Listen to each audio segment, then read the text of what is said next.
Many people first heard the story as a rumor from inside military circles, something that sounded dramatic but easy to ignore. It spoke of a simulation meant to show strength and confidence. Chinese commanders believed their elite forces would quickly overpower Filipino special forces. They expected a clear and simple outcome.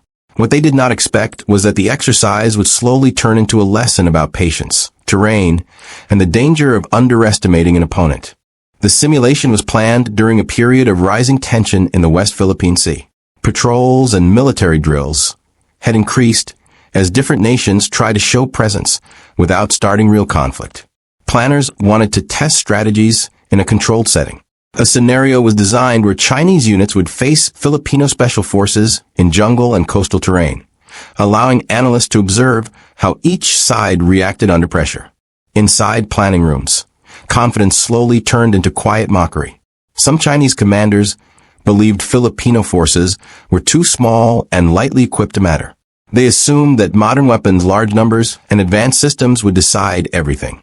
Jungle training and survival skills were seen as outdated compared to drones and electronic tools. This belief shaped the design of the exercise and influenced how the Chinese side prepared. The terrain chosen for the scenario closely resembled parts of the Philippines. It included thick jungle, narrow paths, rivers, and small villages along the coast. Visibility was limited, and movement was difficult. Chinese units relied on drones, digital maps, and fast assault teams. Filipino forces relied on small groups moving on foot and skills developed from years of operating in similar environments. At the beginning of the simulation, results seemed to confirm Chinese expectations. Digital systems showed control of major routes, and reports suggested Filipino units were scattered or surrounded. Some officers joked that the outcome was already decided. Observers believed the Filipino side would soon retreat. Everything appeared to follow the plan that had been drawn up before the exercise began. Instead of rushing into open areas, Filipino teams slowly blended into the terrain. They stayed under thick trees to avoid drones and avoided clear paths where sensors worked best. Communication was kept short and simple to reduce the chance of interception. Their movement was slow and careful, using silence and timing instead of speed or heavy force. As time passed, strange updates appeared in the simulation system. Chinese units that were considered safe were suddenly marked as neutralized. Supply routes showed signs of disruption. Filipino teams appeared in areas they were never expected to reach.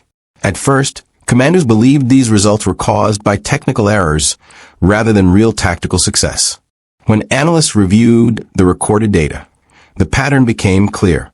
Filipino teams used hit-and-run tactics and avoided direct battles. They focused on weak points instead of strong defenses. False trails were created to confuse tracking systems. Each action aimed to delay and disrupt rather than destroy. Over time, these small moves changed the direction of the exercise. The laughter inside command centers reportedly stopped. Silence replaced jokes as officers studied what had happened. The exercise had shifted from a display of strength to a lesson about limits. Technology and numbers had not failed completely, but they had been challenged by experience and adaptability. The simulation was no longer about winning, but about understanding mistakes. Filipino special forces were used to this style of warfare. Many had trained for years in jungles and mountains. They learned how to move quietly, find food and water, and survive with little support. Their training emphasized patience, teamwork, and awareness. These skills were not impressive on paper, but they proved effective when conditions became unpredictable. Chinese military doctrine focused on coordination, speed, and strong central command.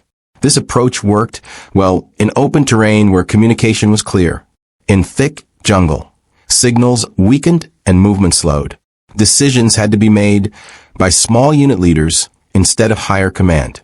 This change revealed a weakness in the original plan and made coordination more difficult. By the end of the simulation, no official winner was announced. Such exercises were meant to teach, not embarrass. Still, analysts privately admitted that Filipino performance was stronger than expected. Chinese planners adjusted their models and reviewed assumptions. Training programs were updated to include more preparation for jungle and irregular warfare.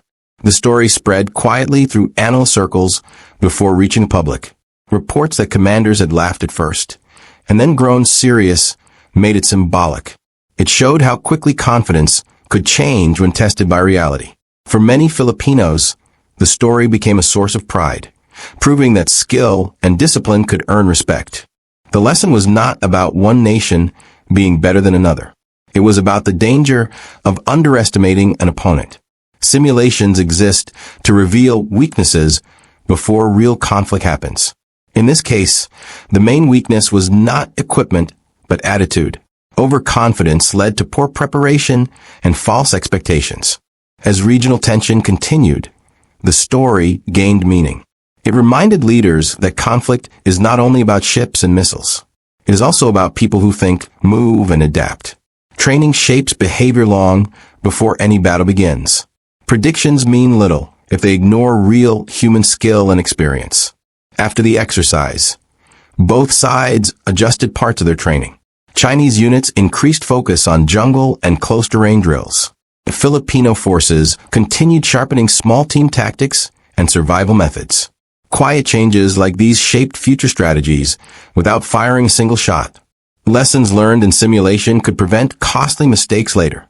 What made the story powerful was its ending. There was no celebration or defeat speech. There was only reflection. Laughter turned into silence. Silence turned into study. This shift in attitude mattered more than any scoreboard.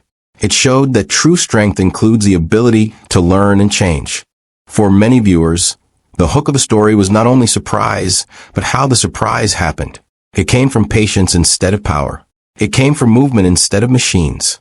It showed that mindset could matter more than technology in certain situations.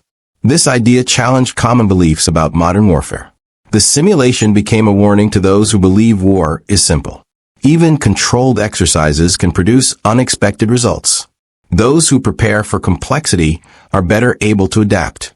Nature, terrain, and human thinking cannot be fully predicted by computers or models.